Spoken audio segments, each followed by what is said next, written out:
नमस्कार प्रिय साथियों। आज हम पढ़ने जा रहे हैं क्लास 9th में प्रश्नावली 2.1। हम इस वीडियो के माध्यम से पूरी प्रश्नावली 2.1 को सोल्व करेंगे। इसका पहला प्रश्न पढ़ते हैं। निम्नलिखित व्यंजकों में कौन कौन एक चर में बहुपद है। इसमें आपके सामने 5 प्रश्न दे रखे हैं। इनमें आपको बताना है कि कौन कौन एक चर में बहुपद। इसके लिए आपको जानना आवश्यक है कि कौन सी संख्या चर होती है और कौन सी संख्या अचर होती है। तो प्यारे बच्चों, मैं आपको बता देता हूँ कि ABCD की जो भी संख्या होती है, ABCD का जो भी अक्षर होता है वो कौन सा पद कहलाता है, वो कहलाता है चर पद। इसी प्रकार अचर पद में, अचर संख्या में कौन सी संख्या आ जाएगी, जिसमें जैसे गिनती की संख्या आ जाए 2, 3, 5 कुछ भी। और अगर मान लो जैसे इसमें A आ गया, B आ गया, ये कहलाती है चर संख्या। ठीक है, तो आपका ये डाउट क्लियर हो चुका है कौन सी संख्या चर कहलाती है और कौन सी संख्या अचर कहलाती है। तो इसमें आपको बताना है कि निम्नलिखित व्यंजकों में कौन कौन एक चर में बहुपद है और कौन कौन नहीं। इस प्रश्न में 5 प्रश्न थे, इनमें बताना है कि कौन से में एक चर है। कारण के साथ अपने उत्तर भी दीजिए। ठीक है, इस प्रश्न में 5 प्रश्न है। इसका पहला प्रश्न पढ़ते हैं। इसमें दे रखा है 4x² माइनस के 3x प्लस के 7। इसमें आपको पहले बताना है एक चर है या दो चर है। तो प्यारे बच्चों, हम इसमें समझते हैं। इसमें दे रखा है 4x² माइनस के 3x। इसमें ABCD की कितने अक्षर है अपनी भाषा में समझे तो आप बोलोगे कि सर इसमें अक्ष है। अक्ष का मतलब एक ही चर है। एक चर का मतलब हो गया इसमें एक चर में बहुपद है। हम लिख देते हैं इसमें एक चर है और वह चर कौन सा है बच्चों, अक्ष है। और ये बहुपद भी है। ये क्या है, बहुपद है। हम इसकी पहचान कैसे करेंगे कि बहुपद है। इसमें घात दे रखी है 2, यानी 4x² माइनस के 3x प्लस के 7। इसका उत्तर हो जाएगा, इसमें एक ही चर है और बहुपद भी है। ठीक है, इसी प्रकार दूसरे प्रश्न को देखते हैं। इसमें आपको देखकर बताना है कितने चर हैं। तो हमने देखा ABCD का एक ही अक्षर है, इसमें एक ही चर है। उत्तर क्या हो जाएगा इसका, एक चर, और उस चर का नाम है y। आपको ये भी बताना है कि बहुपद है या नहीं। तो हमने देखा इसमें घात 2 है, यानी द्विघाती है, अतः ये भी बहुपद है। हम क्या लिख देते हैं बच्चों, ये बहुपद भी है। अब इसमें आपको देखकर बताना कितने चर है। तो हमने देखा इसमें एक t है। t का मतलब है ABCD का अक्षर या चर संख्या बोलो इसे। इसमें एक चर है, हम यहाँ पर लिख देते हैं एक चर, उसका नाम क्या है, t है। और इसमें बहुपद नहीं है। इसके पीछे कारण बता देता हूँ मैं आपको। इसमें घात नहीं है, अतः ये बहुपद नहीं है। इसी प्रकार इसमें आपको बताना है कितने चर है। इसमें y है, इसमें y है। तो प्यारे बच्चों, इसमें एक चर है, उसका नाम है y। क्या नाम इसका, y है। लेकिन ये बहुपद नहीं है, इसमें घात नहीं है। इसी प्रकार अब पढ़ेंगे क्वेश्चन नंबर 5। इसमें है x की पावर 10, y का क्यूब प्लस t का 50। तो हमने देखा इसमें कितने चर है, इसमें 3 चर है। कितने चर है इसमें, 3 चर है, यानी इसमें एक चर नहीं है। इसमें 3 चर कौन कौन से, x भी है, y भी है और t भी है। और इसके बाद में बताना है इसमें बहुपद है या नहीं। हाँ, ये बहुपद है। इसमें x की पावर 10 है, y का क्यूब है, t का 50 है। अतः ये एक चर में तो नहीं है, इसमें 3 चर है। हम यहाँ लिख देते हैं ये बहुपद है। अब इसका क्वेश्चन नंबर 2 पढ़ते हैं। निम्नलिखित में से प्रत्येक में x² का गुणांक लिखिए। इस प्रश्न में आपको x² का गुणांक लिखना है। इस प्रश्न में टोटल 4 प्रश्न दे रखे हैं। इसका पहला प्रश्न है 2 + x² + x। इसका दूसरा प्रश्न है 2 - x² + x का क्यूब। इसका तीसरा प्रश्न π/2 x² + x। इसका चौथा प्रश्न √2x - के 1। इन चारों प्रश्नों में x² का गुणांक लिखना है। ठीक है, अब इसके पहले प्रश्न को सोल्व करते हैं। इसमें दे रखा है 2 + x² + x। इसमें आपको लिखना है x² का गुणांक। तो हमें यहाँ पर क्या लिख देना है बच्चों, x² का गुणांक। ठीक है, अब आपको देखना है जो पहला प्रश्न है, इसमें दे रखा है 2 + x² + x। इसमें कितने x² है। तो हमने देखा इसमें एक x² है, तो इसका गुणा कितना हो जाएगा, 1 हो जाएगा। इस प्रकार क्वेश्चन नंबर 2 का पहला प्रश्न का आंसर हो जाएगा 1। अब इसका दूसरा प्रश्न सोल्व करते हैं। इसमें लिखेंगे x² का गुणांक। यानी हमें यहाँ पर क्या लिखना है, एक्स स्क्वायर का गुणांक। आपको इसमें देखना है 2 minus x square plus x cube है, यानी आपको पहले ये देखना है कि एक्स स्क्वायर कौन सा है। तो हमने देखा इसमें एक्स स्क्वायर यह है और माइनस का है, तो माइनस का आ जाएगा। और कितनी बार है, यानी माइनस एक्स स्क्वायर एक बार है, इसका उत्तर हो जाएगा माइनस का 1। इसका तीसरा प्रश्न सोल्व करते हैं। इसमें दे रखा है पाई बटे 2 एक्स स्क्वायर प्लस एक्स, तो हम यहाँ पर लिखेंगे एक्स स्क्वायर का गुणांक।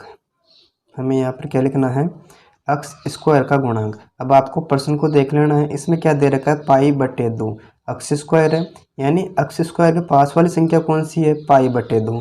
तो इसका उत्तर हो जाएगा बच्चों पाई बटे 2। इस प्रकार क्वेश्चन नंबर 2 का तीसरा प्रश्न सोल्व होता है। अब करते हैं क्वेश्चन नंबर 4 को हल। हमें यहाँ पर लिखना है एक्स स्क्वायर का गुणांक। इसके बराबर आपको देखना है क्वेश्चन नंबर 4 में क्या है, अंडर रूट के 2x माइनस के 1, यानी इसमें एक्स स्क्वायर का कोई मान है ही नहीं। अगर मान ही नहीं है तो इसका गुणांक कहाँ से आएगा, अतः इसका गुणांक हो जाएगा 0। इस प्रकार क्वेश्चन नंबर 2 कंप्लीट होता है।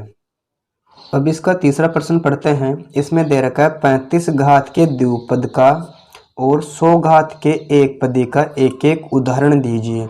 इस प्रश्न में आपको दो उदाहरण देने हैं।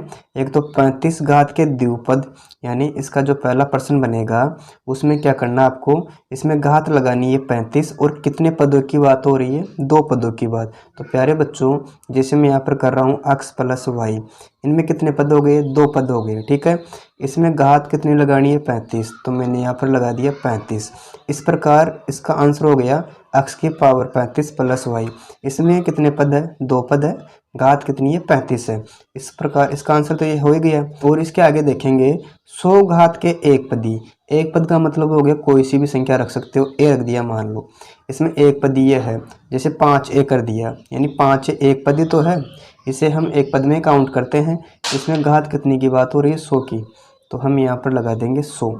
इस प्रकार क्वेश्चन नंबर 3 को हल किया हमने। अब पढ़ते हैं क्वेश्चन नंबर 4। निम्नलिखित बहुपदों में से प्रत्येक बहुपद की घात लिखिए। जो आपके पास में 4 प्रश्न दे रखे हैं, जो बहुपद है उनकी घात लिखना है, यानी घात कितनी है। इसका पहला प्रश्न देखते हैं। इसमें दे रखा है 5x क्यूब, आगे प्लस 4x स्क्वायर प्लस के 7x। इसमें सबसे बड़ी घात कौन सी है, तो प्यारे बच्चों हमने देखा इसमें घात 3 है, यानी सबसे बड़ी घात कौन सी है, 5x क्यूब है तो घात 3 है, इसकी घात हो गई 3। इसी प्रकार इसका दूसरा प्रश्न पढ़ते हैं। इसमें लिखेंगे घात कितनी है। इसमें दे रखा है 4 माइनस वाई स्क्वायर, इसमें बड़ी घात 2 है, उत्तर क्या हो गया इसका, घात बराबर 2, यानी इसमें घात 2 है, ठीक है। अब तीसरे प्रश्न को देख लेते हैं। इसमें दे रखा है 5t माइनस अंडर रूट के 7। हम यहाँ पर लिखेंगे घात कितनी है।